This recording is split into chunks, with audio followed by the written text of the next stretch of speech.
Oh, hello. My name is Ademola Adisa. You are welcome to Demo in Diaspora. We are the voice of the diaspora.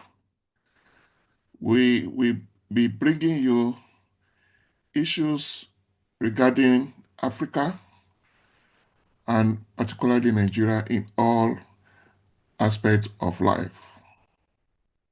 Today, I will be exploring the current issues in Nigeria regarding the Minister of Defense and the notorious and most dreadful terrorist in Nigeria, Turji, Bello Turji. The Minister of State in the Ministry of Defense, in the person of Bello Matawalle, was being accused by a cleric for of being sponsoring and enabling terrorism in the northern part of Nigeria. In the accusation, Matawalle was reported distributed 36 brand new Helios vehicles to bandit leaders, including notorious figures like Kachala Tuji, popularly known as Bello Turji, and the late Alilu Sububu.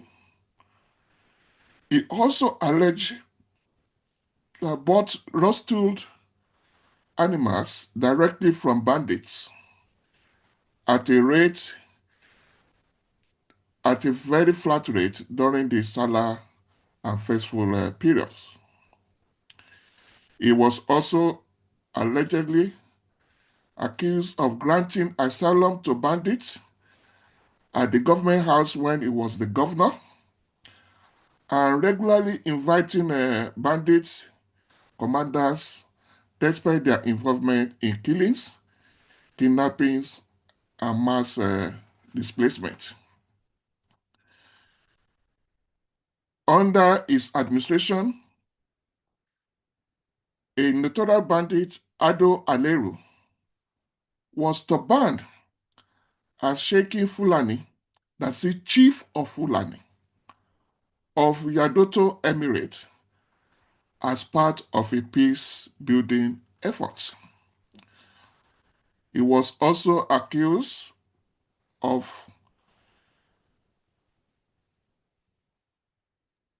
that in November 2025, Matamale was allegedly accused of proposing offering 2 cows to every bandit who surrender their AK-47. This was criticized as a weak and unserious approach to addressing banditry. This is when he is even already a Minister of State in the Ministry of Defense.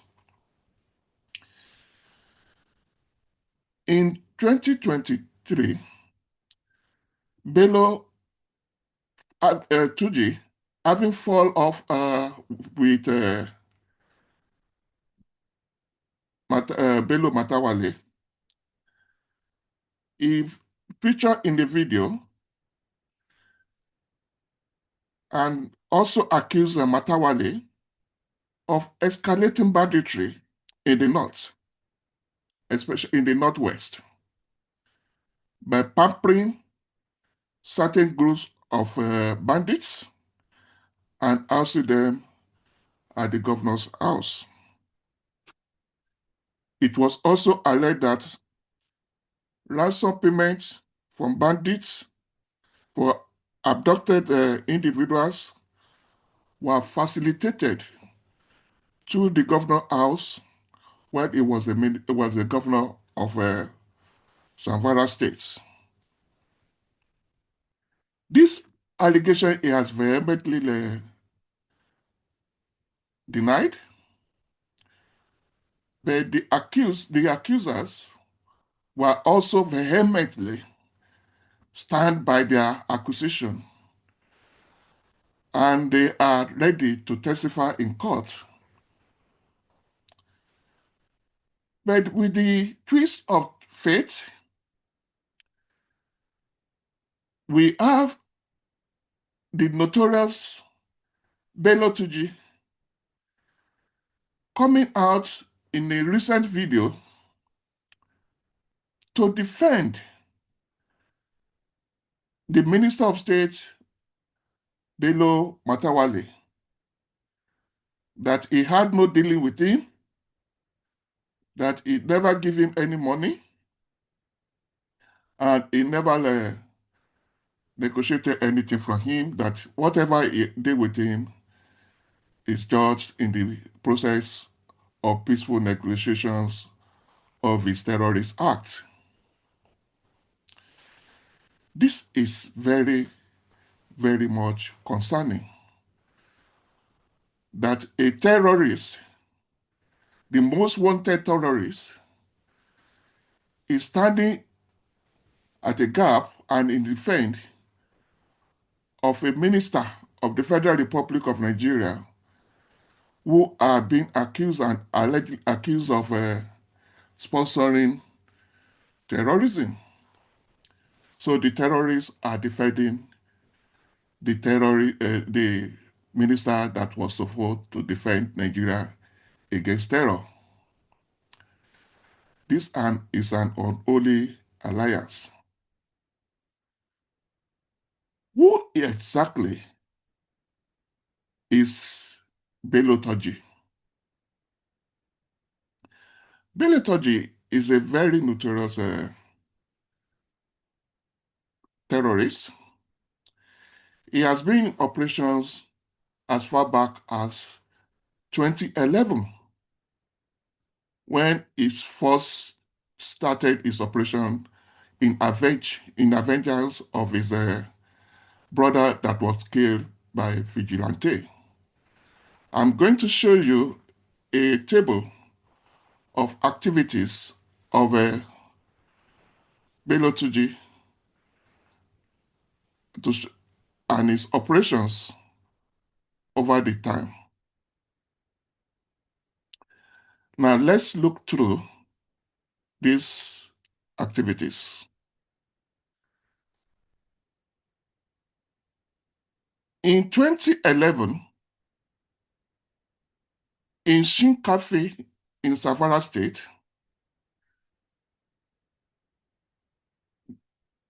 Bello Turji was involved or was masterminded the killing of vigilantes in Shinkafi and also rustling their cattle.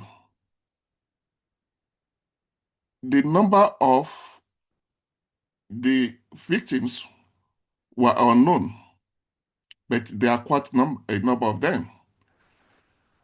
By 2016, in, in Sokoto and Niger State, he graduated into kidnapping for ransom, expanding his exploration and also uh, creating casualty of more than 50 people were killed by his group, by him and his group.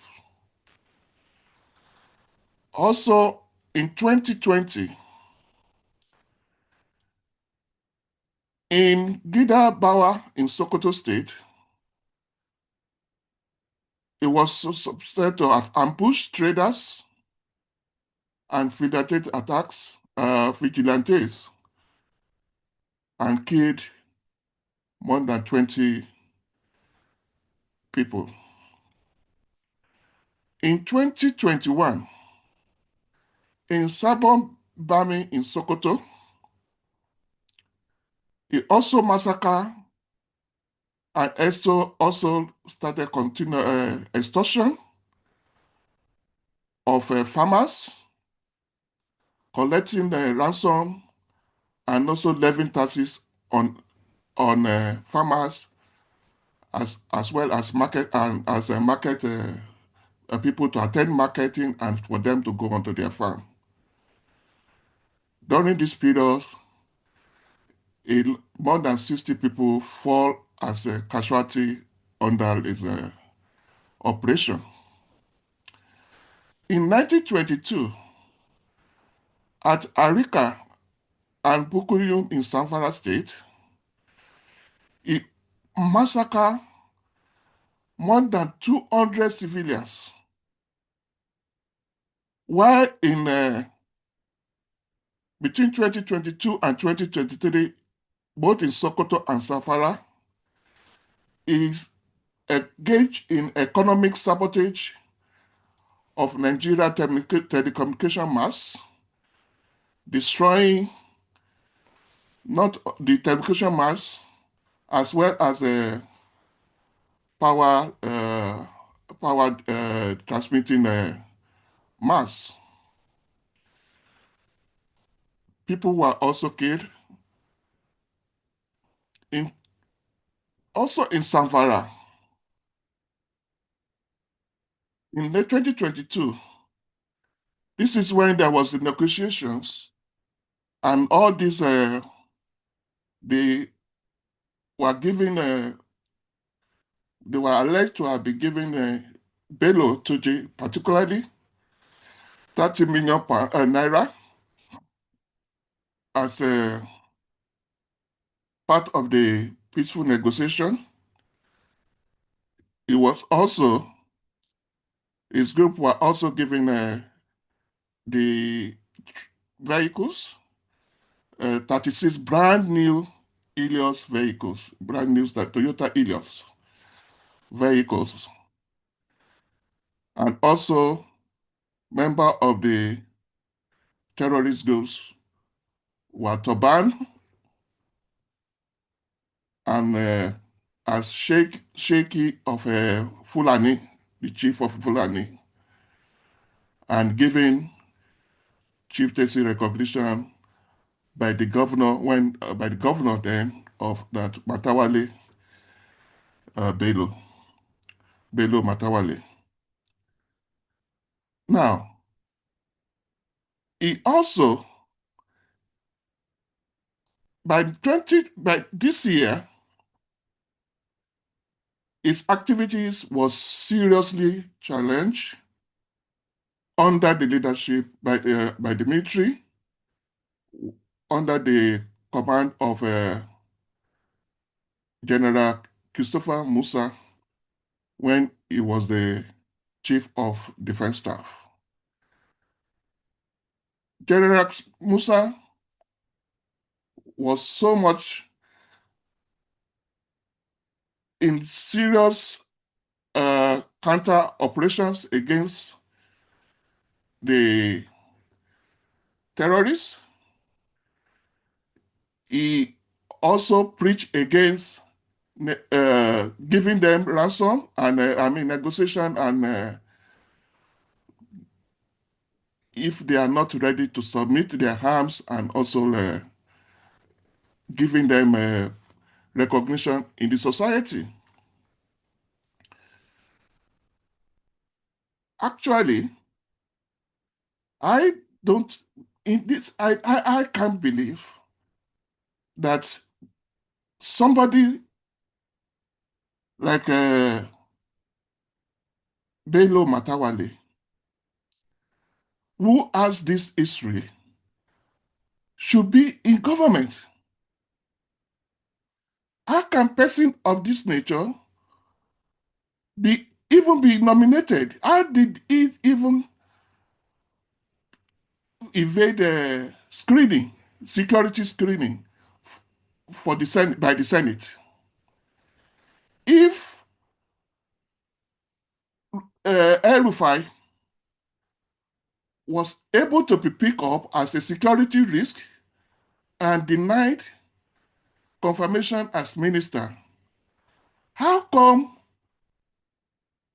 Bello Matawalle, despite all these allegations that were not only being accused by the cleric, but even his successor as the governor of Zamfara state, Dauda Lawal, also confirmed emphatically that Bello Matawalle was a terrorist sponsor and that he doesn't deserve to be a minister of the Federal Republic of Nigeria.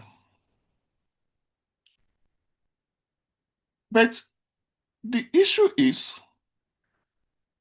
how come that Bello Turji become a pally and a defender of Bello Matawalle? Is it because the heat is too much under this present administration that the new Minister of Defense, who was the former Chief of Defense Staff, former General, retired General Christopher Musa, who was recently appointed uh, as the Minister of Defense, and by even his acclamation, it was also applauded. His nomination and his appointment was so applauded by Nigerians because of his previous activities against terror. He is seen as somebody that is able to fight and deliver on terrorists in the elimination of terror activities in Nigeria. In this fight, a lot of Bello Turji's lieutenants have been killed. He was evasive. He always managed to escape when others are being attacked. When his lieutenants were killed in operations, one way or the other, he always managed to escape. How is he managing this?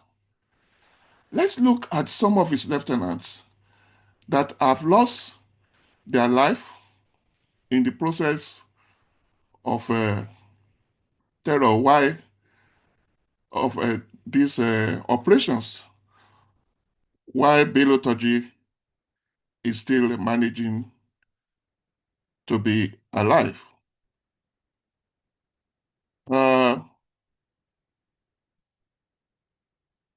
Part of the is one of his lieutenants is called Aminu Kanawa. He was killed in January this year. He was the second in command to Bello Turji. Also, his Bello Turji's younger brother, Doso, was also killed this year, recently, in December this year, while his field commanders, also some of his commanders was also injured. His logistic coordinator, Kachala Guamade, was also killed in July this year. His regional commander, Kachala Sewu, was also killed in July this year. However, he's still able, Bello is still able to escape being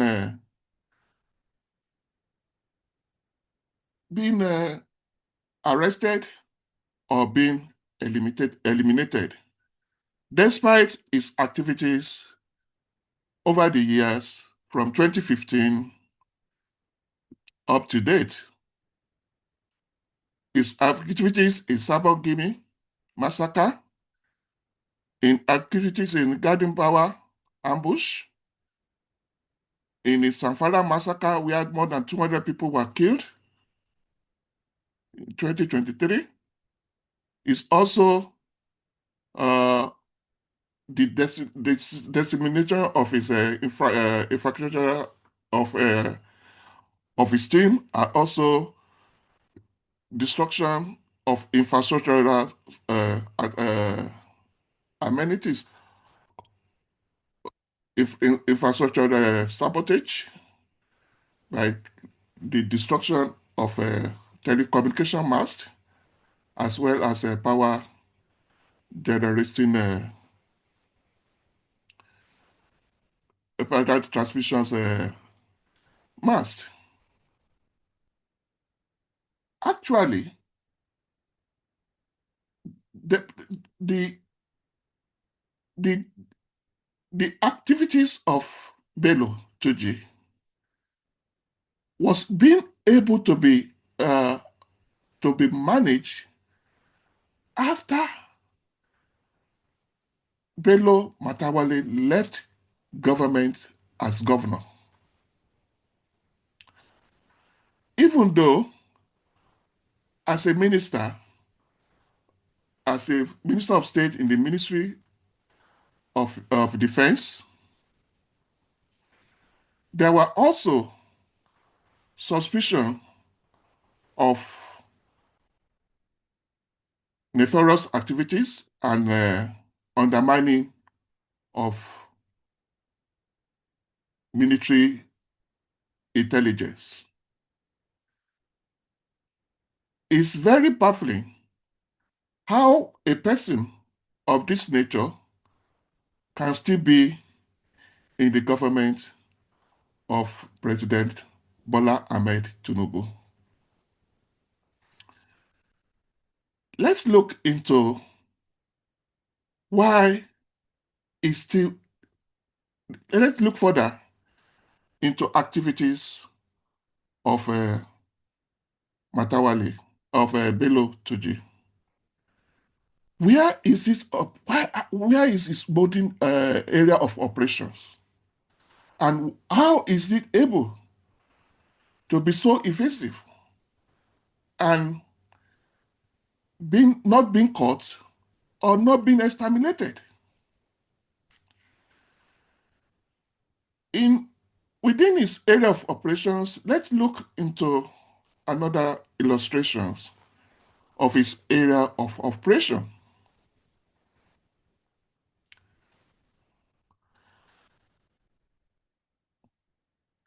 Um,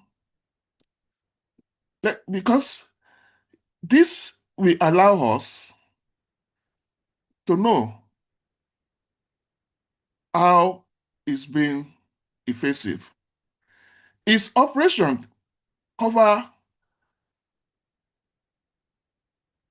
4 major states in Nigeria: Sokoto, Kebbi, Zamfara, and Katsina. But it is most is known to be strategically based in the Fakai forest in Zamfara. This forest is very thick and also have a very tedious uh,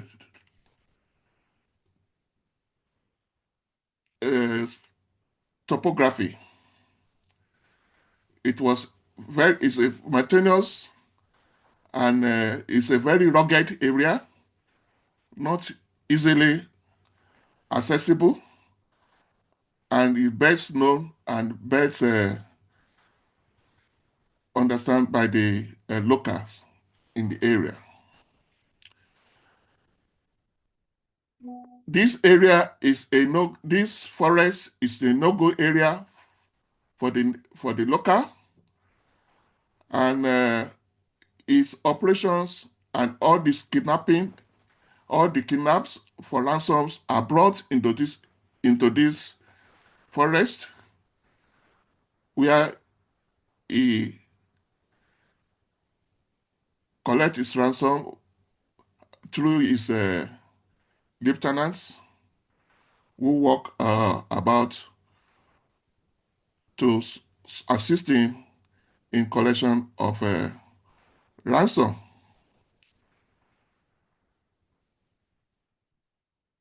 Also,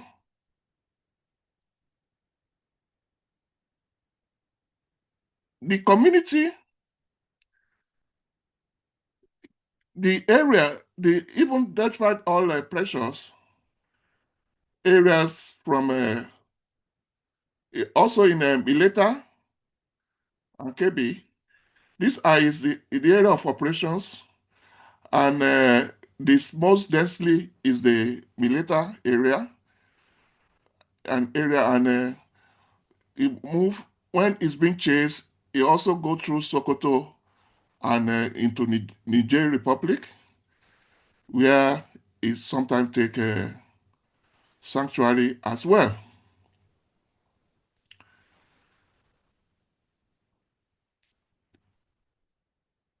And but why exactly is Bello Turji is able to be so evasive, and also why is he able to uh, be so able to miss people, able to miss him, and also is able to uh, avoid being killed. We take a short break, and we come back in a few minutes. Thank you. Hello, welcome back. Yes, we are trying to find out why Bello Turji is so elusive. Bello Turji remains elusive due to a combination of rugged sanctuary terrain, fragmented intelligence, local protections networks, and political ambiguity, especially surrounding his past negotiation activities with the government of Bello Matawalle.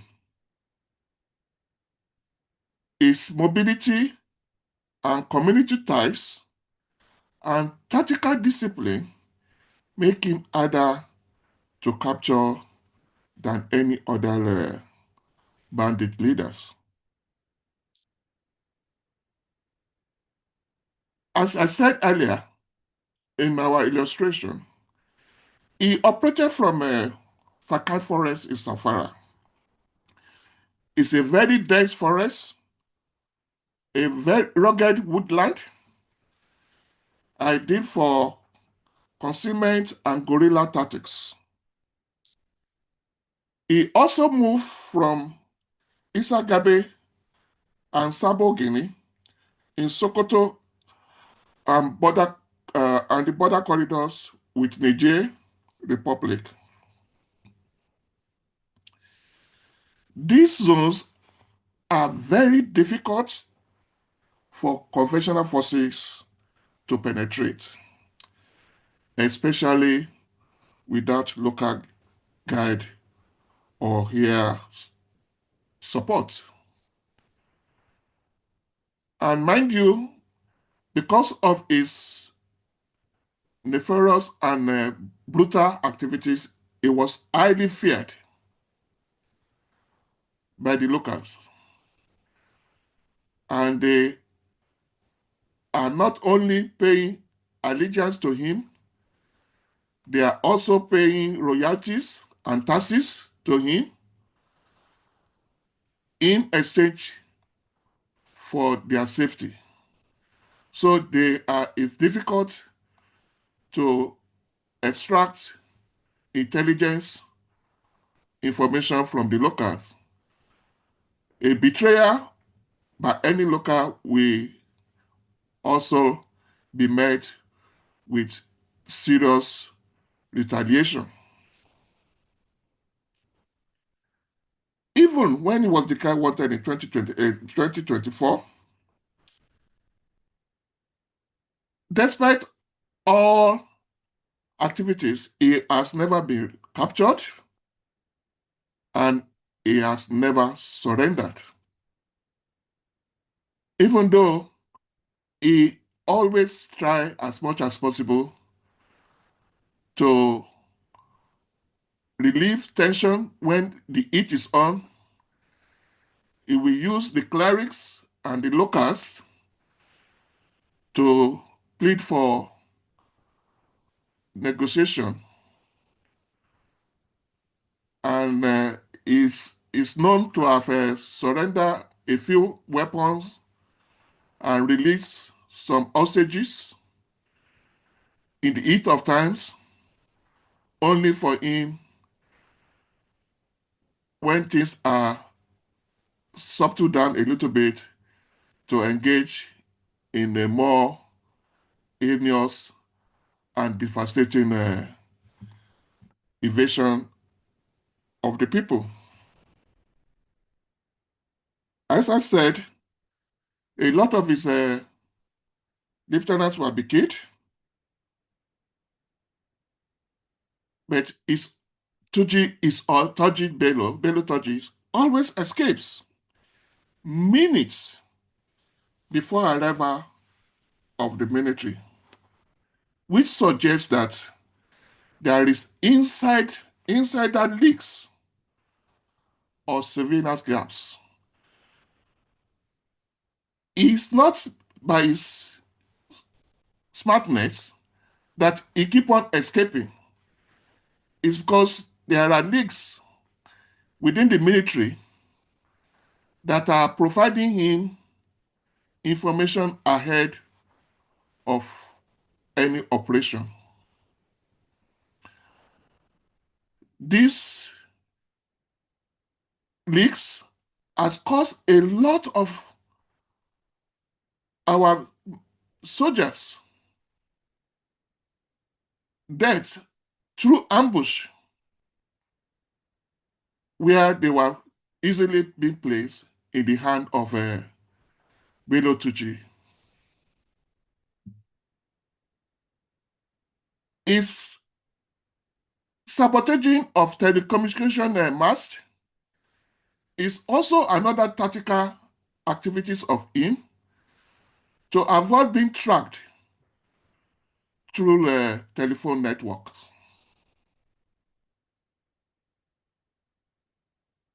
And also, the attack on power transmission, which usually called outage, were also deliberate to sabotage telecom activities of government when the heat is seriously on him. So by this time, when there is blackout, he's able to, he could not be tracked and is able to sneak out, especially into the Niger Republic.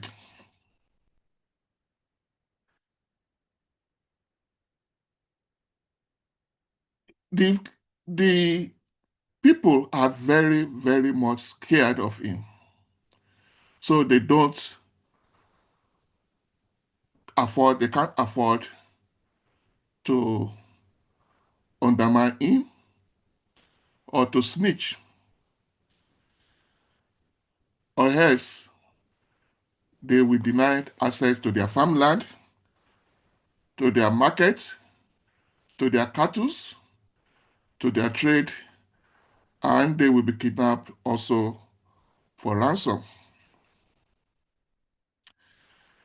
His past negotiation with the governor Bello Matawalle, give a double side information to the people. It confused the people because they believe that he has the political backing. So it's very much seen as the errand boys of the governor. This ambiguity confuse and make it impossible and make it powerless, people powerless in the approach of how they can address the Turji and also effect his arrest, believing that he has a power above that is protecting him from all his nefarious activities. The clerics also that were engaging in talks with him, in negotiations with him, and palliating him and turbaning him, also give a complicit and ambiguity towards addressing the issue of Bello Turji's personality. Apart from this, Bello Turji and his group, they are not just ordinary bandits and terrorists. He has a very unified force, more than 2,000 members, 2,000 fighters who are ready to protect him for their own interests. They maintain a very tight operation and this operational discipline. Unlike all other fragmented cells, he has replaced lieutenants who are being killed as very quickly, showing serious resilience and also adaptability. He is very savvy in media operations to propagate his mission and also to protect its trade of kidnapping and terrorism through his video releases and hostage negotiations. And it's very savvy in managing public perceptions, especially in the North, using religion, tribal loyalty, especially by his Fulani members and members of his cattle breeding with Mayati Allah associations, clamoring for non-kinetic approach rather than squarely facing him kinetically.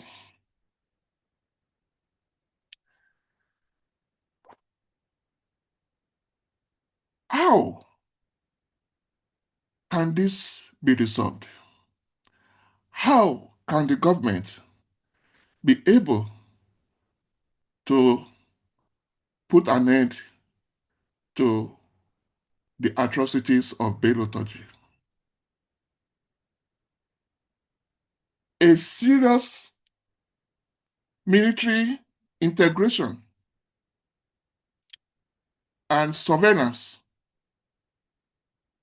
need is highly needed. The government need to dislodge him from this forest, especially when the government has already trained forest guards. The military operations in these areas should be followed by forest guards maintaining the forest and ensuring that the areas after all military operations were not reoccupied again. The community need to be reassured and engaged and protected from the atrocities of these bandits.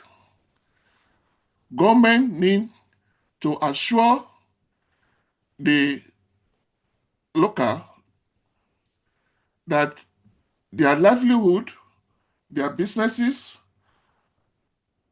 can be protected. Their markets should be protected and also protected from cattle rustling. And there should be clear policy guidelines on negotiations,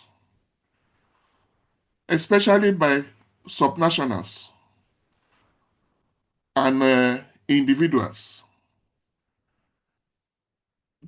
Negotiations should be transparent, focused, and targeted. And with this, I believe Nigeria will have a better northern Nigeria and a peaceful Nigeria altogether.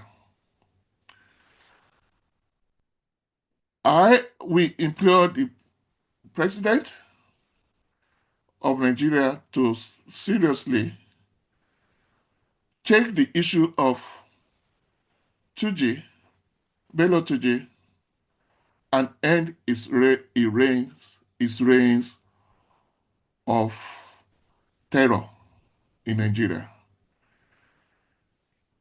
Bello Turji should not be invisible. And I have trust and belief in the current Minister of Defense, Retired General Christopher Musa, to curb all the leakages that have been putting the men, our military men, in harm's way and creating a lot of mortality. With this, I believe the government should look, the president should look seriously in the issue, in the position of Bello Matawalle, and at least presently suspend him from any intelligence sharing of military operations, and also reshuffle or remove him totally, because if he doesn't deserve, anybody that is aiding terror does not deserve to be a member of Nigeria uh, as a minister of Nigeria in any of the ministries. This is our postcard for today.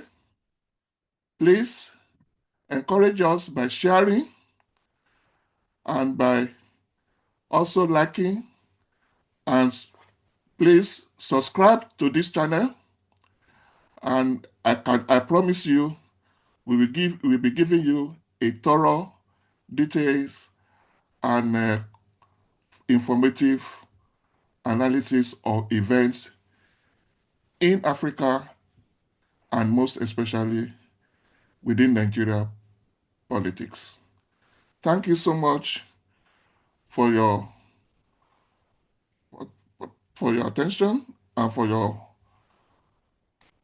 viewership. Goodbye. Thank you.